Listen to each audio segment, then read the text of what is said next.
Mon exposition Tenir à l'œil est organisée dans le cadre de la biennale Watch This Space, organisée par le réseau 50 degrés Nord, qui est entre le nord de la France et la Wallonie, et Bruxelles. Je développe depuis plusieurs années une pratique artistique qui relève plutôt de l'ordre du conceptuel, avec beaucoup des formes protocolaires, de travail avec des gens, où je travaille pour des gens, avec des collaborations. Et je travaille beaucoup sur les notions d'information, circulation d'information, apprentissage, communication, etc. Donc c'est toute une exposition qui se construit sur l'acte de regarder. Qu'est-ce qu'un regard? Donc c'est pas une exposition qui propose beaucoup de choses à voir, assez classiquement dans les musées, mais plutôt qui réfléchit sur l'acte du regard en lui-même et en parallèle le met avec des questions assez contemporaines du capitalisme de surveillance. Donc c'est une exposition qui se compose de 6 nouvelles œuvres que j'ai produites pour le BPS 22.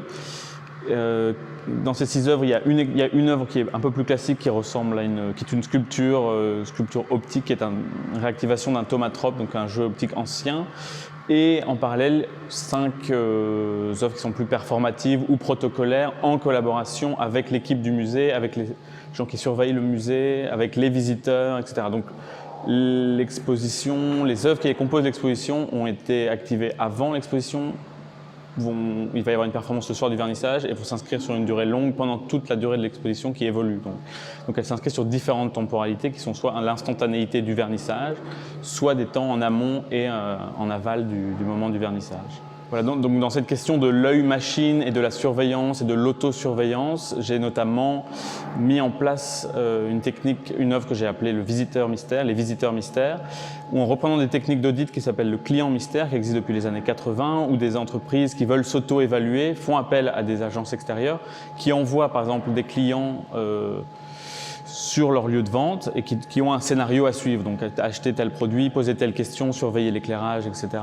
Donc j'ai mis au point tout un questionnaire, etc. qu'ensuite j'ai diffusé sur Internet. Donc j'ai créé une sorte de fausse agence d'audit avec un logo, un nom, etc. Et puis j'ai posé des annonces sur Internet pour recruter des travailleurs que j'ai finalement payés pour faire cette action de venir dans le musée, s'infiltrer, se présenter comme un visiteur normal, acheter son billet, visiter l'exposition en cours, mais avoir un regard potentiellement objectif sur les services rendus par l'institution. Et qui après remplissait un questionnaire, me le renvoyait. Donc moi je ne vais pas forcément faire une étude de tout ce qui a été renvoyé, mais en tout cas les résultats sont exposés. Donc il y a eu une génération d'une situation réelle dans le contexte de l'exposition. Alors, ces questionnaires, je ne sais pas s'ils auront forcément une influence sur les visiteurs, mais je pense qu'il y en a une au moins inconsciente sur l'équipe du musée à l'intérieur. Donc il y a une perception de l'équipe sur elle-même et forcément sur les rapports qu'elles ont avec les visiteurs. Et ça, il y a une interaction forcément visiteur-équipe, équipe-visiteur. Donc il y a comme ça quelque chose qui m'échappe. Mais souvent, mes travaux, j'implémente une situation ou une intervention ou un détournement qui évolue à la suite par elle-même. Donc là, potentiellement, il y a des interactions qui vont naître inconsciemment ou non dans les rapports entre les gens. Voilà. Une autre intervention assez discrète que je fais dans le musée s'appelle Réactance et c'est une lampe à détecteur de mouvement, donc assez classique qu'on trouve dans le commerce, qu'on installe souvent dans des garages, des particuliers, etc. Mais que là, ici, je suis venu inverser. Donc au lieu de réagir au mouvement, elle réagit au non-mouvement. Donc elle s'éteint au moment où il y a le passage de corps dans l'espace. Donc ici, au lieu de signaler, elle disparaît en fait au moment du mouvement des visiteurs. Donc il y a ce retournement un peu absurde comme ça, comme si la lampe se sentait menacée par le passage des gens et elle ne signale pas une présence, mais elle-même vient disparaître dans le contexte et s'efface.